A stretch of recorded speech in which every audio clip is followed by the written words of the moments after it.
Standard 10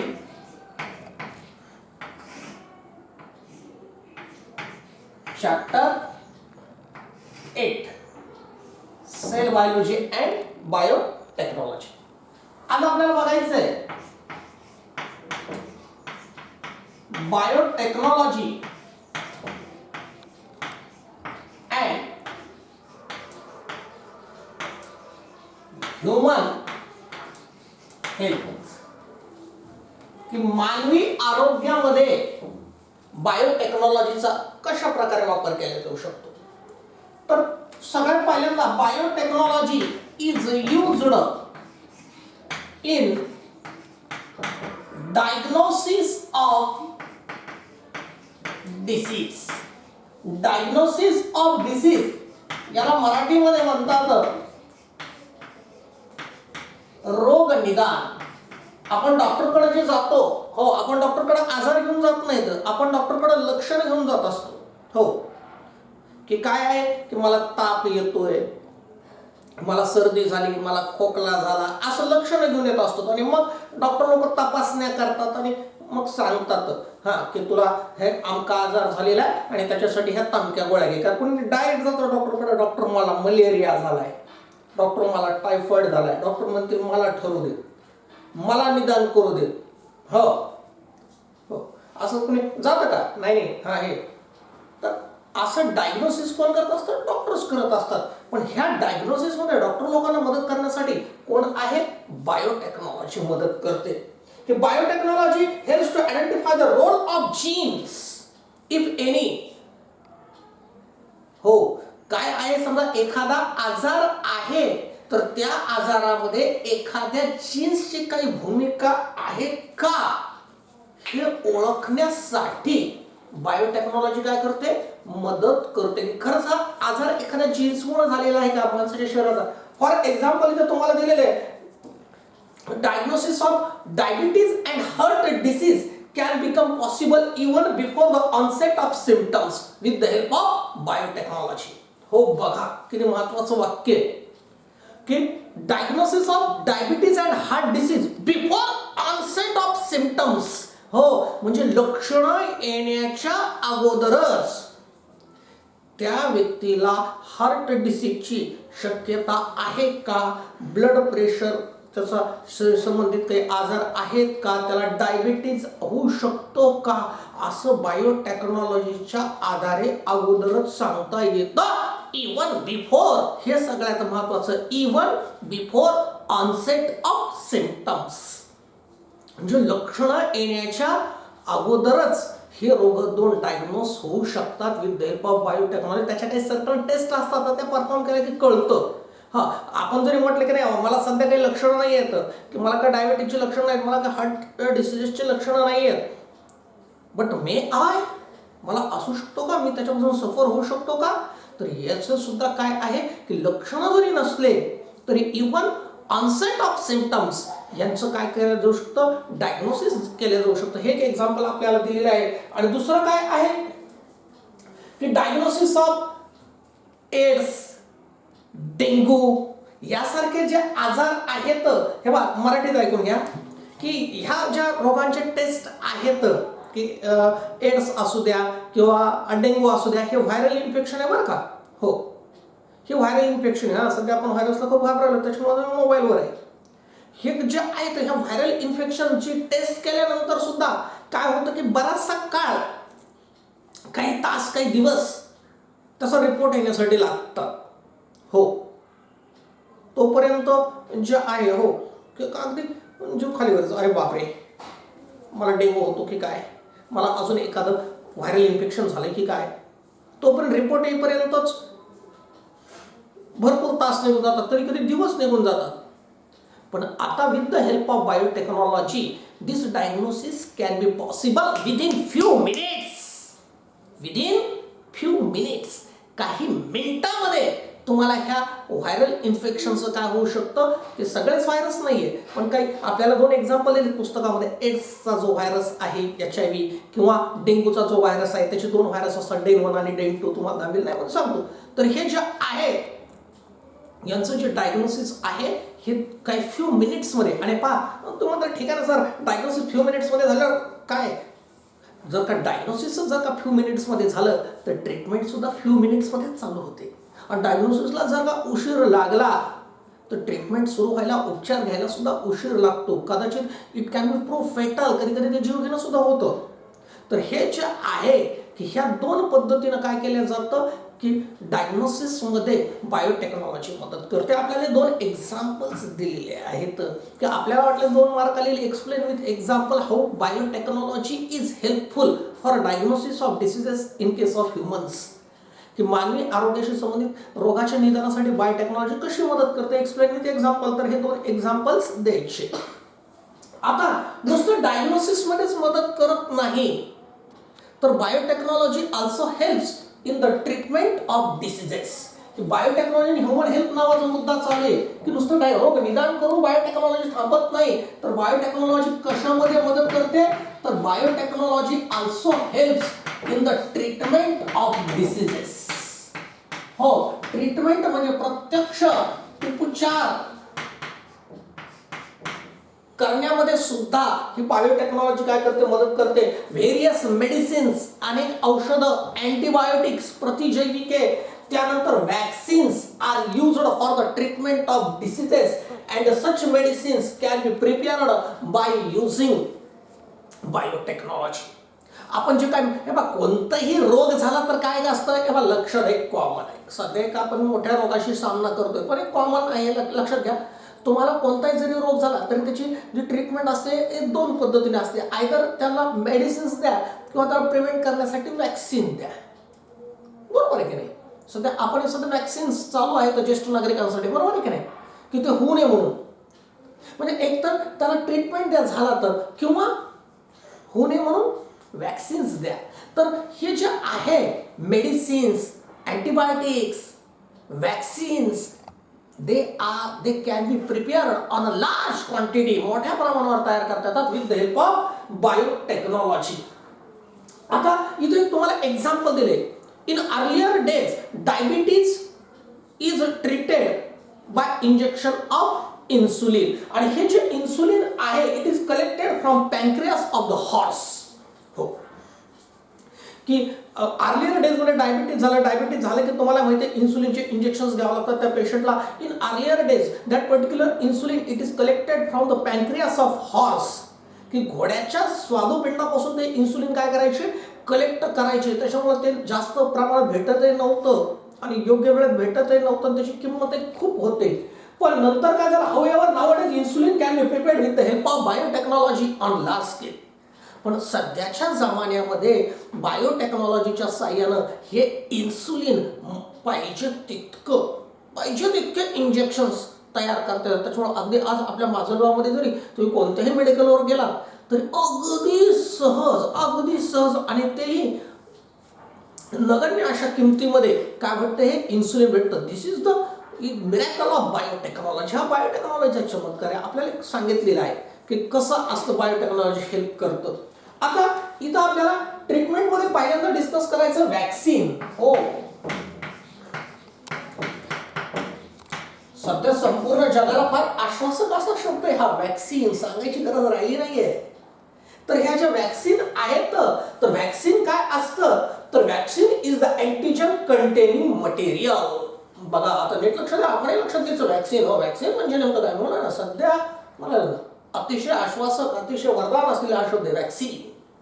पण मुळात vaccine म्हणजे काय आहे, तर ते अँटीजन कंटेनिंग मटेरियल आहे. बघा नीट लक्ष द्या, वॅक्सिन काय आहे, 2 मार्काला येऊ शकतं. Antigen containing material. हे काय आहे, अँटीजन कंटेनिंग मटेरियल आहे. इथं महत्वाचा शब्द काय आहे, अँटीजन. अँटी म्हणजे विरुद्ध, अँटी म्हणजे विरुद्ध, आणि जीईएन जन म्हणजे जनरेट करणारा. हो, एखाद्या रोगजंतूशी लढण्यासाठी हो त्याच्या विरुद्ध असा सब्जेक्ट किंवा विरुद्ध असं मटेरियल जनरेट करणारा जो पदार्थ असतो त्याला म्हणायचं अँटीजन. हो, तर वॅक्सिन काय आहे, तर अँटीजन कंटेनिंग मटेरियल आहे. समजा पोलिओची वॅक्सिन घेतली तर पोलिओचा जो व्हायरस आहे त्याच्या विरुद्ध काम करणारं मटेरियल अँटीजन असतं त्याच्यामध्ये. किंवा आपण टीबीची वॅक्सिन घेतली BCG तर त्याच्यामध्ये सुद्धा अँटीजन असतं. म्हणजे थोडक्यात प्रत्येक वॅक्सिनमध्ये काय असतं, अँटीजन असतं. तर अँटीजन कंटेनिंग मटेरियल हे काय, गिवन टू अक्वायर. बघा, गिवन दिल्या जाते, टू अक्वायर मिळण्यासाठी, given to acquire permanent or temporary immunity. Permanent कायमस्वरूपी और टेम्पोररी तात्पुरत्या स्वरूपामध्ये, तात्पुरत्या कालावधीसाठी इम्युनिटी प्रतिकार क्षमता. हे काय आहे, वॅक्सिन काय आहे, antigen containing material given to acquire permanent or temporary immunity. आणि हे काय असतं, against specific pathogen. Against specific विशिष्ट पॅथोजन म्हणजे रोग उत्पन्न करणारा जो काय मायक्रो ऑर्गॅनिझम त्याला पॅथोजन म्हणतात. And disease. हो,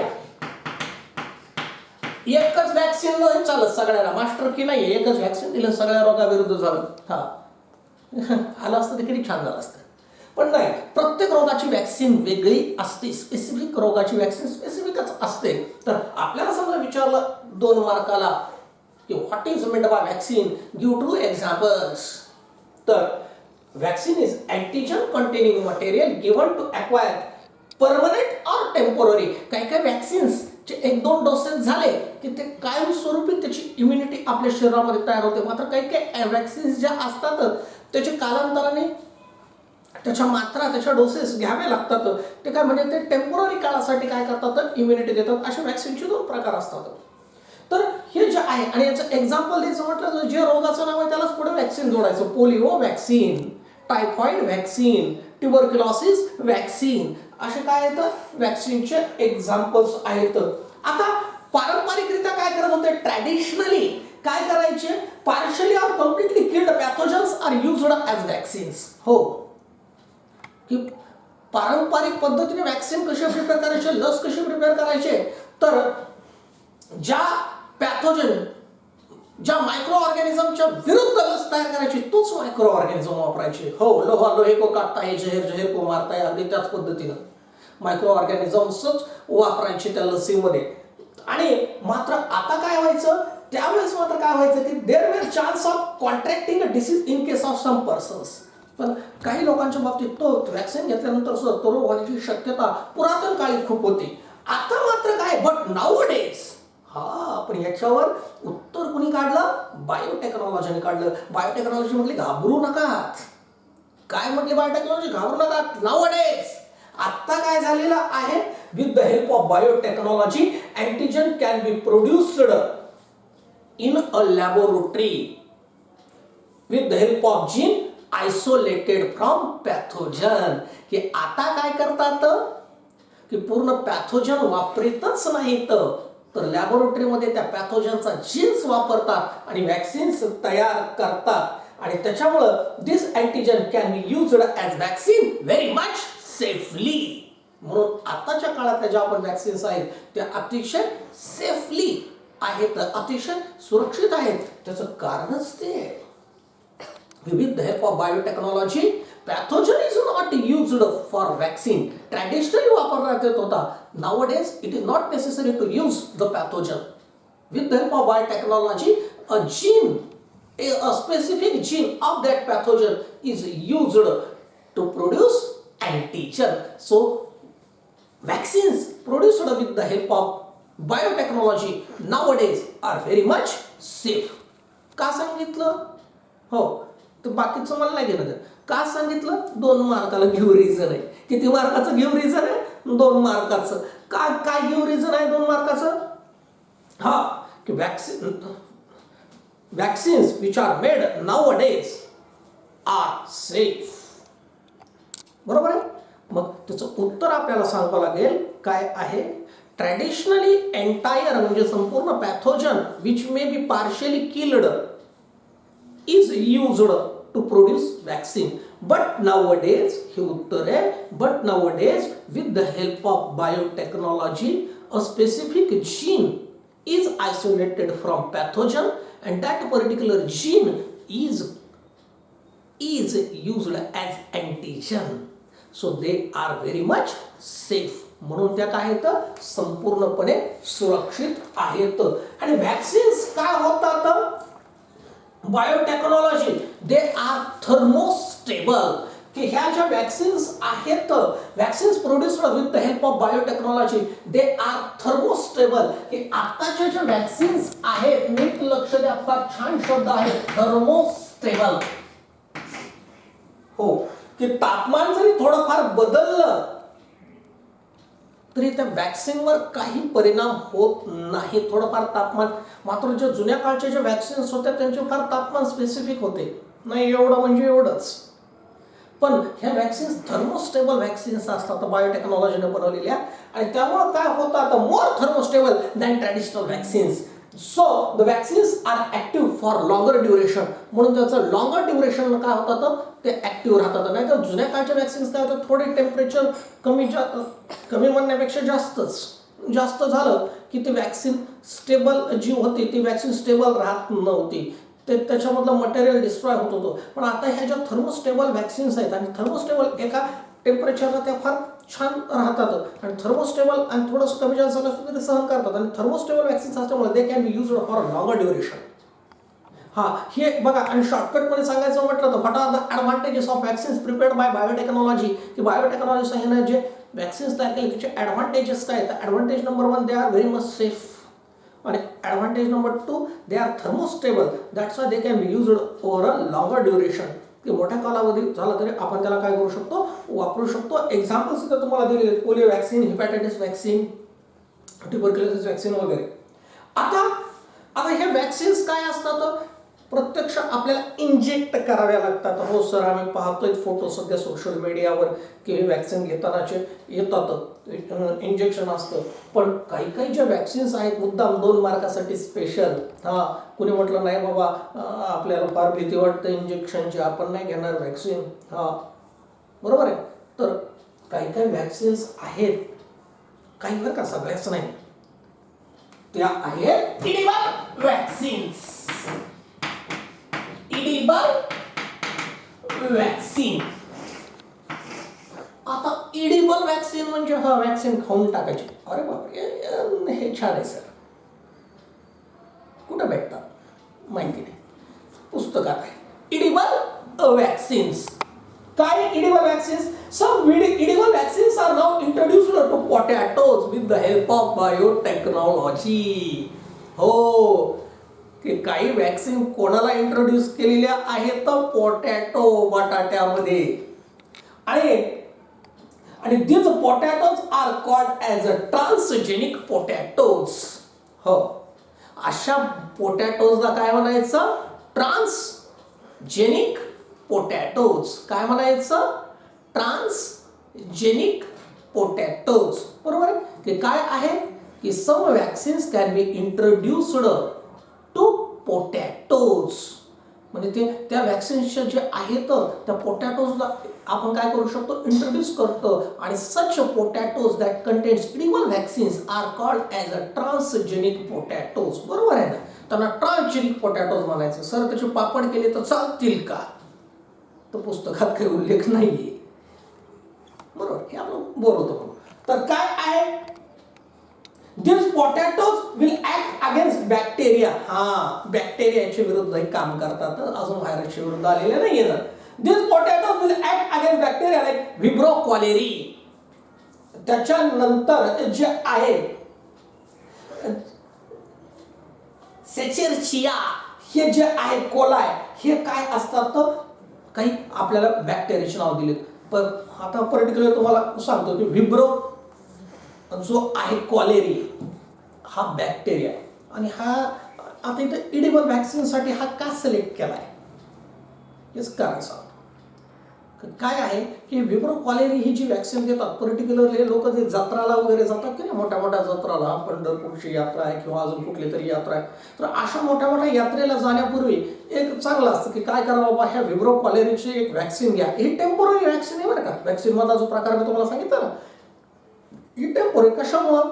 कारण एखाद्या वेळेस आता नाही, पण जुन्या काळी काय होतं की तुम्ही यात्रेला, जत्रेला किंवा कुठंतरी चारधाम यात्रेला वगैरे गेला तर दूषित पाणी, दूषित अन्न एक पोटात जाण्याची शक्यता असते, त्यामार्फत तो बॅक्टेरिया पोटात जाण्याची शक्यता असते. आणि यात्रेमध्ये म्हणजे बेजारी होऊ नये म्हणून ती वॅक्सिन घ्या. हो, नाही तर अर्धी यात्रा तर बसमध्येच झाली, तर तसं नको.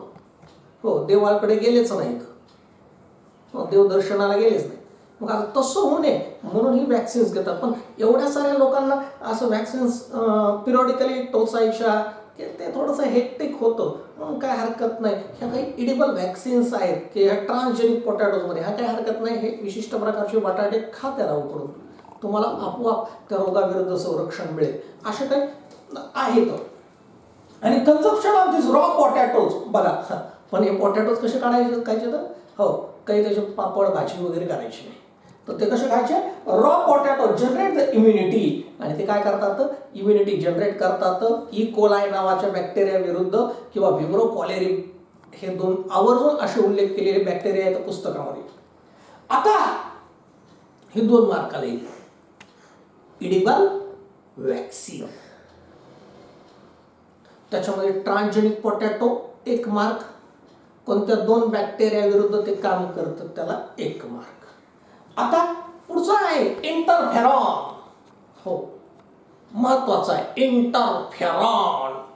याच्यावर सुद्धा येऊ शकतं 2 मार्काला की काय आहे इंटरफेरॉन. हा, पण विसरायचं नाही काय डिस्कस करायला. आपण काय डिस्कस करायला? महत्वाचा मुद्दा बायोटेक्नॉलॉजी अँड ह्युमन हेल्थ हा मुद्दा डिस्कस करतोय.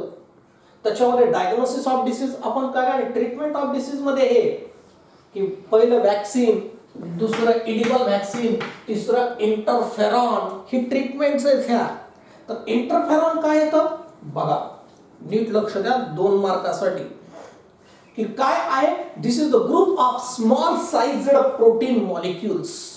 काय आहे हा ग्रुप ऑफ? काय आहे म्हणा माझ्या पाठीमागे, घरच्यांना कळायला पाहिजे अभ्यास करायला म्हणून.